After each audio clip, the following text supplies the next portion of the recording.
दोनही राष्ट्रवादी पक्ष विलीनीकरणाबद्दल सध्या तरी चर्चा नाही असं स्पष्टीकरण अजित पवारांकडून देण्यात आलंय। कोणताही प्रस्ताव नसल्यानं चर्चेचा विषयच नाही असंही अजितदादांनी म्हटलंय।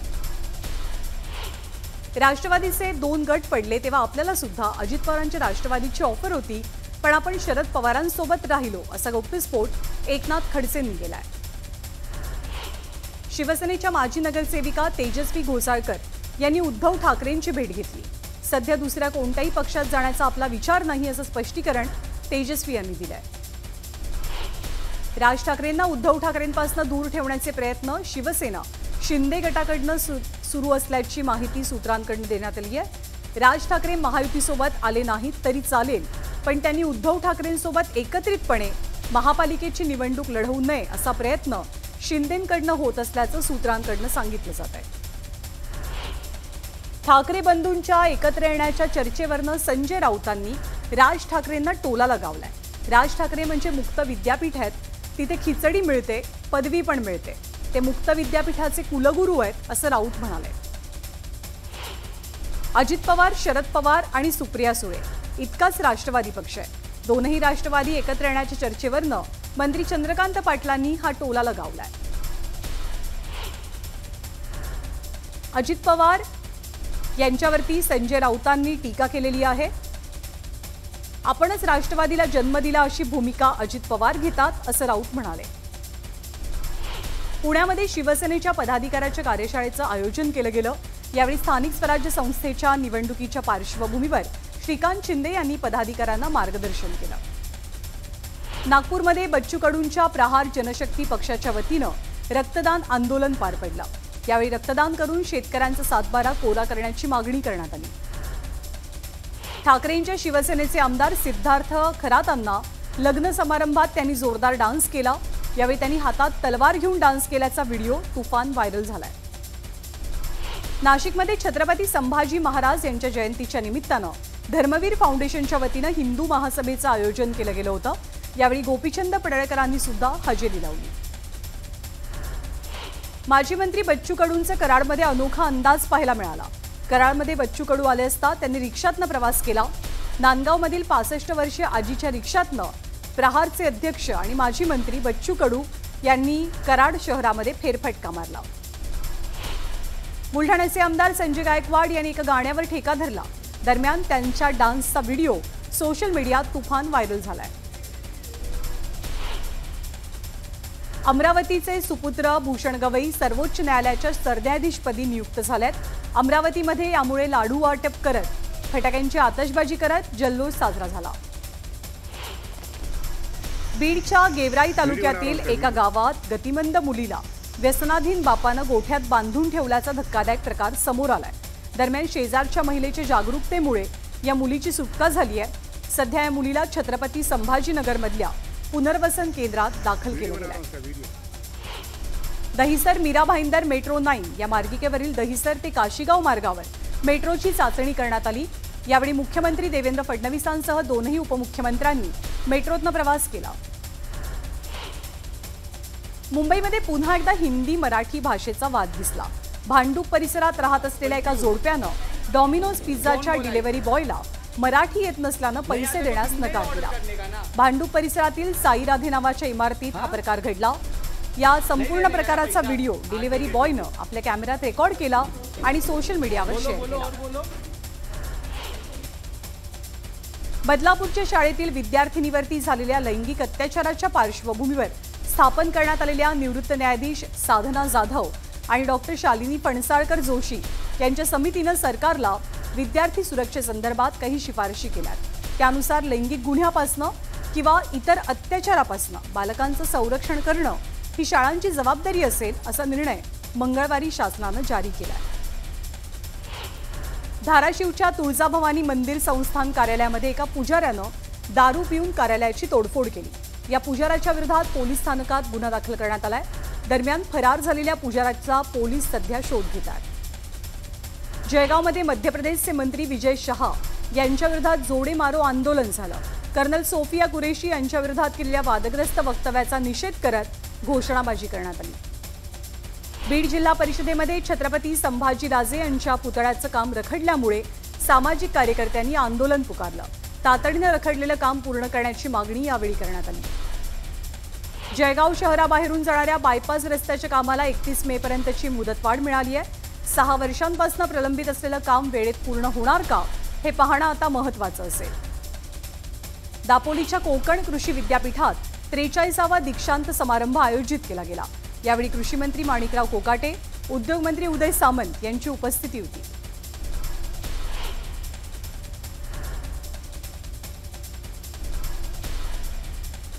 बुलढाण्याच्या अजिंठा पर्वत रांगेत असलेल्या ज्ञानगंगा अभयारण्यामध्ये वन्य प्राण्यांची गणना करण्यात आली। ज्ञानगंगा अभयारण्यामध्ये 11 बिबट, 25 अस्वल आणि 6 तरसांची नोंद झाली आहे। ताडोबा अंधारी व्याघ्र प्रकल्पाच्या कोर आणि बफर झोनमध्ये 11 वनपरिक्षेत्रात बुद्ध पौर्णिमेच्या रात्री वन्य प्राण्यांची गणना करण्यात आली। या वन्य प्राणी गणनेमध्ये 56 वाघ, 7 बछडे, 12 बिबट, 1 तरस आणि 93 अस्वल आढळून आली आहेत। दोनही क्षेत्रांमध्ये 5502 वन्य प्राण्यांची नोंद करण्यात आली। बीडच्या महालक्ष्मी चौकात संभाजी महाराजांच्या जयंतीच्या पूर्वसंध्येला छत्रपती संभाजी महाराज यांचा पुतळा स्थापन केला गेला होता, पण बेकायदेशीर पद्धतीने पुतळा बसवणाऱ्या 6 तरुणांना पोलिसांनी ताब्यात घेतलं। गडचिरोलीमध्ये माओवादी संघटना सीपीआयनं केंद्र सरकारला शांतता चर्चेचं आवाहन केलंय। माओवाद्यांच्या केंद्रीय समितीच्या प्रवक्त्यांनी या संदर्भात पत्रक जारी करून हे आवाहन केलं। पंढरपूरच्या करमाळामध्ये वडिलांच्या मृत्यूनंतर विधी करून परतत असताना कारचा अपघात झाला आणि यात मुलाचा मृत्यू झालाय, तर 4 जण गंभीर जखमी झालेत। जखमींवरती सध्या उपचार केले जात आहेत। खेडच्या मुंबई गोवा महामार्गावरती ट्रक आणि टँकरचा भीषण अपघात झाला। या अपघातात दोनही चालक गंभीर जखमी झालेत। यामुळे महामार्गावर काही काळ वाहतूक कोंडी पाहायला मिळाली। चाळीसगावच्या रेल्वे स्थानकावरती बेवारस सापडलेल्या विद्यार्थिनीनं 10वीच्या परीक्षेमध्ये 89% गुण मिळवले। कम्प्युटर इंजिनिअरिंग करण्याचा विद्यार्थिनीचा मानस आहे। दरम्यान या विद्यार्थिनीचं सर्वत्र कौतुक होत आहे। राज्यातील महाराष्ट्र राज्य कृषी सहाय्यक संघटनेकडनं उद्यापासून बेमुदत काम बंद आंदोलन पुकारण्यात आलंय। विविध मागण्यांसाठी कृषी सहाय्यक संघटना आक्रमक झाल्यात आणि या पार्श्वभूमीवर कराडमध्ये कृषी सहाय्यक संघटनेकडनं निदर्शनं केली गेली। राष्ट्रवादीचे जिल्हाध्यक्ष संतोष महात्मे दुर्बल घटकातल्या मुलींचं त्यांनी पालकत्व स्वीकारलंय। यावेळी त्यांच्या मुलीच्या कन्यादानाची जबाबदारी सुद्धा त्यांनी पूर्ण केली। शिरूर शहराला पाणी पुरवठा करणाऱ्या कोल्हापूर पद्धतीच्या बंधाऱ्यातील पाणी साठा हा सध्या अतिशय कमी प्रमाणात शिल्लक आहे। त्यामुळे शिरूर नगर परिषदेनं कठोर असा निर्णय घेतलाय। गुरुवारी शहरामध्ये 1 दिवसाआड पाणी पुरवठा केला जाईल असं निवेदन महापालिकेनं जारी केलंय। कृष्णा नदीच्या संवर्धनासाठी 4 राज्यातील सामाजिक कार्यकर्ते, जलतज्ञ आणि अभ्यासक एकत्र आले। कृष्णा नदीच्या प्रदूषण मुक्तीसाठी कृष्णा कुटुंब या उपक्रमाअंतर्गत कृष्णा जलयात्रा सुरू केली गेली आहे।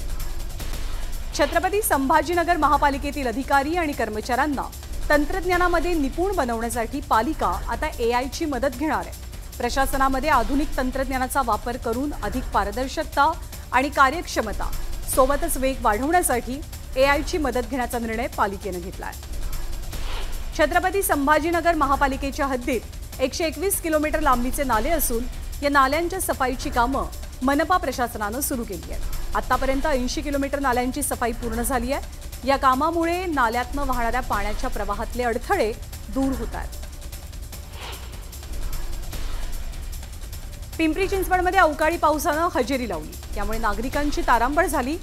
दरम्यान शेत शिवारात पाऊस जास्त पडल्यामुळे शेती पिकांचं नुकसान होण्याची भीती आहे। धाराशिव जिल्ह्यामध्ये पुन्हा एकदा अवकाळी पावसानं जोर धरला। जोरदार पावसामुळे शेत शिवारात पाणी साचलं, यामुळे शेती पिकांचं नुकसान होण्याची दाट शक्यता आहे। नाशिकच्या चांदवड देवळा परिसराला अवकाळी पावसाचा तडाखा बसलाय। पावसामुळे अनेक पोल्ट्री फार्म आणि शेडनेट उद्ध्वस्त झालेत, सोबतच कांदा आणि आंबा या दोघांनाही फटका बसलाय। रत्नागिरीमध्ये अवकाळी पाऊस आणि हवामानातल्या बदलांमुळे आंब्याला फटका बसतोय। आंब्यावरती रोगांचा प्रादुर्भाव वाढलाय, त्यामुळे आंबा बागायतदार आर्थिक संकटात आहेत। नाशिकच्या येवला तालुक्यालाही आज पावसानं झोडपून काढलं। सावखेडा, नगरसूल परिसरात वादळी वाऱ्यासह मुसळधार पाऊस बरसला। या पावसामुळे नागरिकांना उष्णतेपासून मात्र दिलासा मिळालाय। धाराशिवमध्ये सलग दुसऱ्या दिवशी अवकाळी पावसानं हजेरी लावली। धाराशिवसह उमरगा, लोहारा, तुळजापूर या तालुक्यांमध्ये जोरदार पाऊस बरसला। पावसामुळे एकूण 30 गावांमध्ये विद्युत पुरवठा खंडित झालेला। लातूर जिल्ह्यात सलग तिसऱ्या दिवशी वादळी वाऱ्यानं आणि पावसानं हजेरी लावली। उदगीर तालुक्यातील शिरोळ, जानापूर, मल्हारपूर, चांदेगाव, नागलगाव या परिसरात वादळी वाऱ्यासह पाऊस बरसला। सोलापूरमध्येही वादळी वाऱ्यामुळे तुफान पाऊस बरसलाय। पावसामुळे नागरिकांना उष्णतेपासून दिलासा मिळालाय, पण पिकं धोक्यात आली आहेत आणि शेतकरी अडचणीत सापडलाय।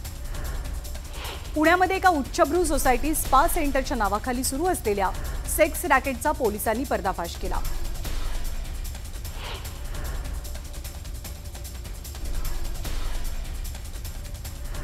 उल्हासनगर कॅम्प 4च्या बंजारा कॉलनी परिसरात एका टोळीनं लोकांवरती हल्ले करून दहशत माजवण्याचा प्रयत्न केलाय। ही सगळी घटना सीसीटीव्हीत कैद झाली आहे। मुंबईच्या रेरोडमधील केबल स्टेट रोड ओव्हरब्रिजचं मंगळवारी मुख्यमंत्र्यांच्या हस्ते उद्घाटन झालंय आणि आजपासून हा पूल वाहतुकीसाठी खुला करण्यात आलाय। मुंबईतील अनेक भागांमध्ये मंगळवारी वडिवाच्या पावसानं वादळी वाऱ्यासह हजेरी लावली। पुढचे 2 दिवस मुंबईसह ठाणे, पालघर या परिसरात हलक्या ते मध्यम स्वरूपाच्या सरी बरसण्याची शक्यता आहे। मुंबईच्या गोवंडीतील शिवाजीनगर परिसरात 1 लाखाची लाच स्वीकारताना वरिष्ठ पोलीस निरीक्षकाला रंगेहात अटक झाली। पोलिसांकडून अधिकचा तपास या प्रकरणी केला जातोय। ब्रेकअप नंतर वैतागलेल्या तरुणानं प्रेयसीला अश्लील फोटो पॉर्न वेबसाईटवरती व्हायरल करण्याची धमकी दिल्याचा प्रकार पुण्यात घडलाय। संबंधित तरुणावरती पोलिसांनी गुन्ह्याची नोंद केली आहे। उल्हासनगरमध्ये एका हॉटेल मालक आणि मॅनेजरवरती हल्ला झालाय। केके रॉयल रेसिडेन्सी या हॉटेलमध्ये रूम बुक केलेल्या ग्राहकांनी मालकावरतीच हल्ला केला। हल्ल्याची सगळी घटना सीसीटीव्हीत कैद झाली आहे। फोर्ट येथील काळा घोडा परिसरातील पे एंड पार्क चालवणारी संस्था वाहनतळाचं अधिक शुल्क आकारत असल्याचं मुंबई महापालिकेनं केलेल्या स्टिंग ऑपरेशनमध्ये समोर आलं। त्यामुळे संस्थेविरोधात दंडात्मक कारवाई झाली आहे। पुण्यातील पीएमपीएमएलच्या ताफ्यात 1000 नवीन बसेस दाखल होणार आहेत। पुणे महापालिका 300 आणि पिंपरी चिंचवड महापालिका 200 तर पीएमआरडीएकडनं 500 बसेस देण्याचा निर्णय संचालक मंडळाच्या बैठकीत झालाय। डोंबिवलीजवळच्या ठाकुर्लीमधील सर्वोदय लीला बिल्डिंग क्रमांक 1 इथे 13व्या आणि 14व्या मजल्यावरती मध्यरात्री आग भडकली। या आगीत घराचं मोठं नुकसान झालंय। सुदैवानं जीवितहानी झालेली नाहीये। मुंबई महानगरपालिकेनं मलबार हिलवरती तयार केलेला शांत निसर्गरम्य पायी प्रवासाबरोबरच चौपाटीचा सुंदर नजारा दाखवणारा नेचर ट्रेल वॉक पर्यटकांसाठी आणि मुंबईकरांसाठी सुखद अनुभव देणार आहे। एका महिन्यातच 1 लाखापेक्षा अधिक पर्यटकांनी या संपूर्ण पुलाला भेट दिली असून त्यातून पालिकेला 27 लाखांचा महसूल मिळालाय। तुर्कीच्या विरोधात भारतानं आक्रमक भूमिका घेतली आहे। तुर्कीच्या TRT वर्ल्ड प्रसार माध्यमांवरती आता भारतात बंदी लादली जाते। जम्मू काश्मीरच्या शोपियानमध्ये दहशतवाद्यांचा मोठा शस्त्रसाठा जप्त झालाय। AK-47, हँड ग्रेनेड आणि मोठ्या प्रमाणात जिवंत काडतूस सापडली आहेत। दरम्यान कालच भारतीय सेनेनं पाकिस्तानच्या 3 दहशतवाद्यांना कंठस्नान घातलेलं।